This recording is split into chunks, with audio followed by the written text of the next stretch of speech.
Hi guys! Welcome back sa aking YouTube channel. This is Proud Waray. So today's video po ay pag-uusapan po natin ang ating update about sa ating dream house as in an OFW to our dream house, sa aking dream house ng aking anak together.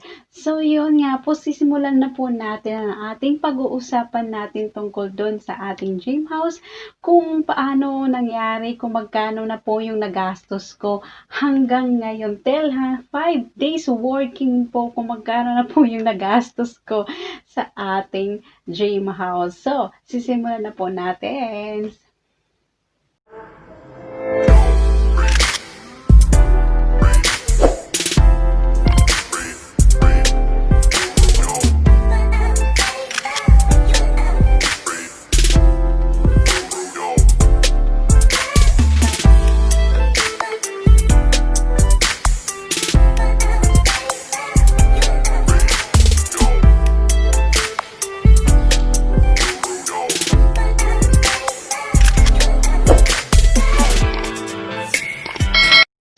So, yun nga guys, sisimulan na po natin kung magkano ba talaga ang nagastos natin sa ating bahay. Sa 5 days na pagtatrabaho nila ng day 1 at saka ngayon nung 5 days. Nung 5 days lang po ito hindi pa po siya umabot ng 6 days kasi po nag-start po siya noong January 6, right? January 6 nag-start po siya, so hindi po araw-araw yung pasok nung manggagawa. So, lagi po kasi umuulan kaya napapahinto yung paggagawa, hindi po mapasok. So, hindi na straight yung pasok. So, sabi ng mama ko is 5 days pa lang po nagagawa yung bahay ko. Yung parang yung soon to be house na yung future house ko, 5 days pa lang po siya nagagawa. So, papakita ko sa inyo yung 5 days na yon para masasabi mo talaga yung 5 days working na yun is sulit ka na nun sa nakita mo kasi nakikita mo talaga yung pagbabago everyday. Parang napapasabi mo na mabilis yung ginagawa na trabaho. Kasi bakit po guys? Kasi po, isa lang po ang panday namin, binabayaran ko po siya ng 500 a day. Ang helper ko naman is nasa 450 a day. So, ang kasama ng panday tsaka yung isang helper ay mga kapatid ko. Bali, ang helper po ay 5. Wow, 5, dami. 5 plus yung isa pang kasama ng panday is bali 6 ang helper, di ba? 6 ang helper. So, ang 5 na yon is 4 yung kapatid ko, tapos yung tatay ko. Yung kapatid ko, 4 na lalaki, tapos yung tatay ko. Sila po, yung buong pamilya ko po ay kasama sa aking binubuong dream house sa paggagawa. So, napakasaya ko kasi kahit papano tumutulong sila sa akin at saka yung mama ko, binabudget niya talaga yung pera na ipapadala ko. Parang, kahit sintimo man lang yun, binibilang niya at gusto niya talaga na may makita talaga ako at may ma-investment na ako yung bahay ko na yun, yung future house ko. So, masaya ako sa resulta na kahit wala na akong ipon, nauubos na. So, masasabi mo talaga guys na ngayon ko lang naranasan guys na yung bank account ko is wala nang laman. Yes guys, siguro guys, ang laman na lang ng bank account ko is nasa 20,000. So sa 20,000 na yun, I don't think so is afford pa ba sa paggagawa ng bahay. Kasi sa 20,000 na yun, what if kung magkulang uli ng semento, buhangin, hollow blocks. Pero ang hollow blocks ko is napakadami talaga kasi bumili talaga ng hollow blocks ng 700 pieces. Tapos, yung ano ko naman, yung semento naman, bumili ng mama ko is nasa 10 pieces. At nasa 10 pesos na semento. Tapos, yung steel bar naman, saka buhangin, isang truck, yun, binili ng mama ko. Paunti-unti lang guys. At least, may nakikita kayo. At pinagpaguran nyo bilang isang OFW. Sumasaya po ako sa naging resulta. So, ipapakita ko sa inyo yung first day ng January 6. Ito po ang itsura nung January 6. Charan! Yan po ang itsura pala nung January 6.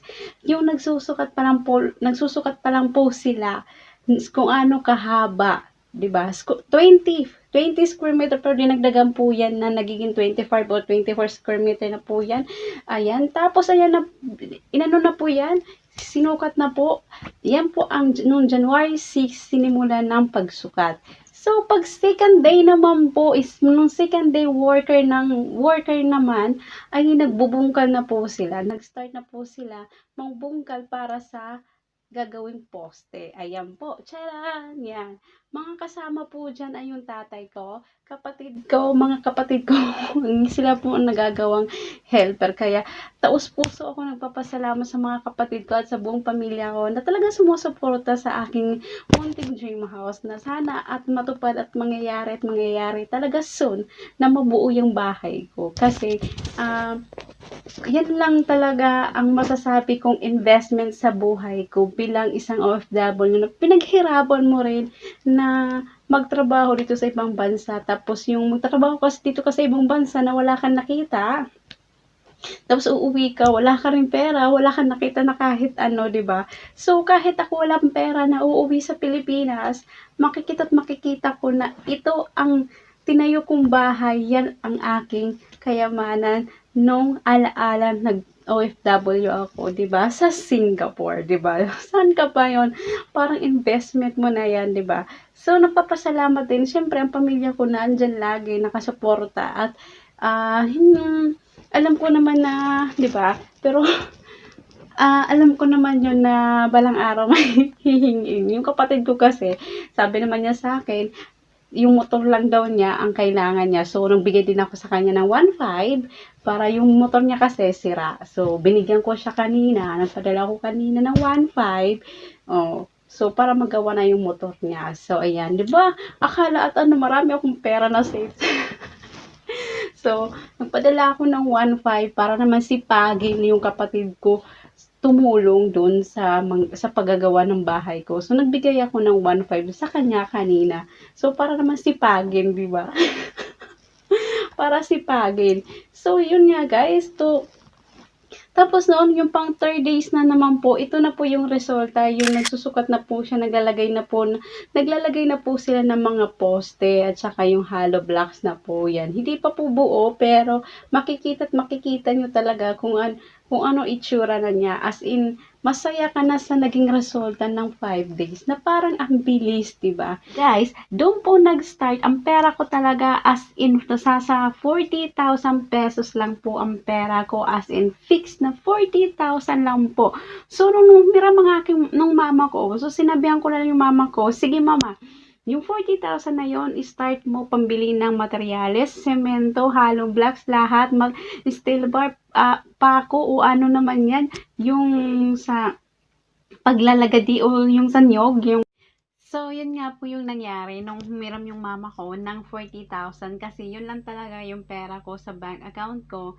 Sa Union Bank is nasa 40,000. So, I decided na magpagawa na lang ko, magsimula ng maliit ng aking dream house. So, sabi ko sa mama ko, ibili na lang yun ng mga materyales, then to follow na lang yung iba pag kulang, pag may pera. Sakto nagsweldo naman po ako not that month. So, nakapagbigay naman ako ng konting-konting amount para ipadala dun sa mga sakulang sa pasweldo.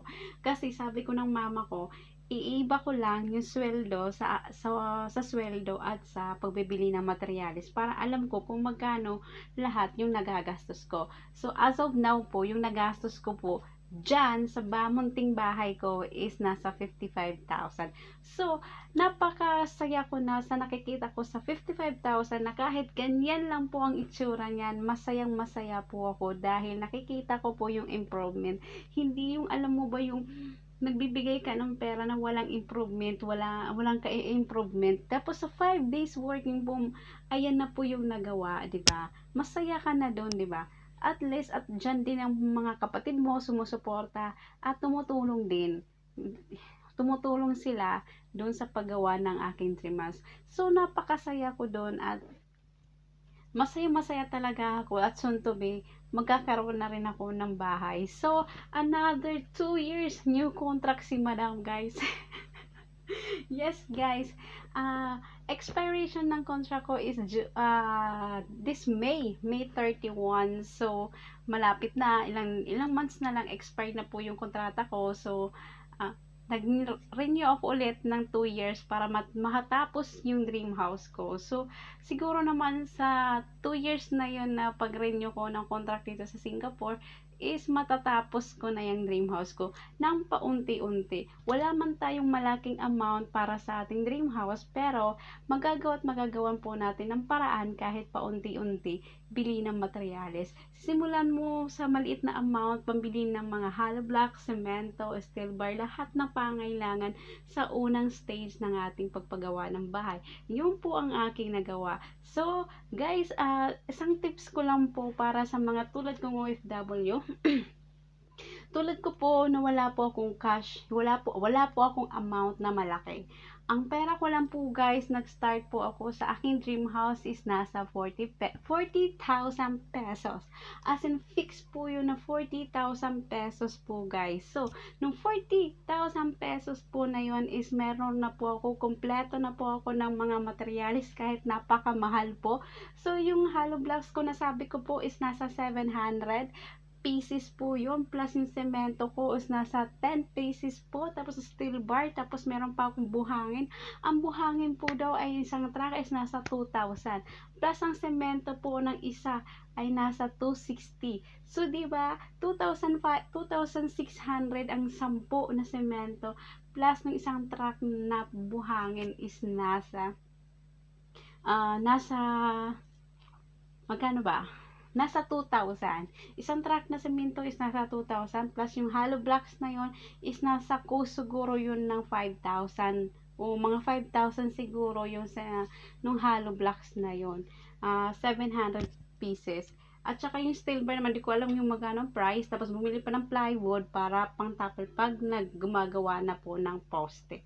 Ayan po, so i-update ko na lang po kayo sa susunod at abangan nyo po hanggang till the end po at lagi ako mag-update sa aking YouTube channel at lagi para ako may remembrance kung paano ko nabuo ang aking munting dream house sa aking bahay. So, being OFW na kahit wala kang amount na malaki, makakagawa at makakagawa ka ng bahay mo o dream house mo.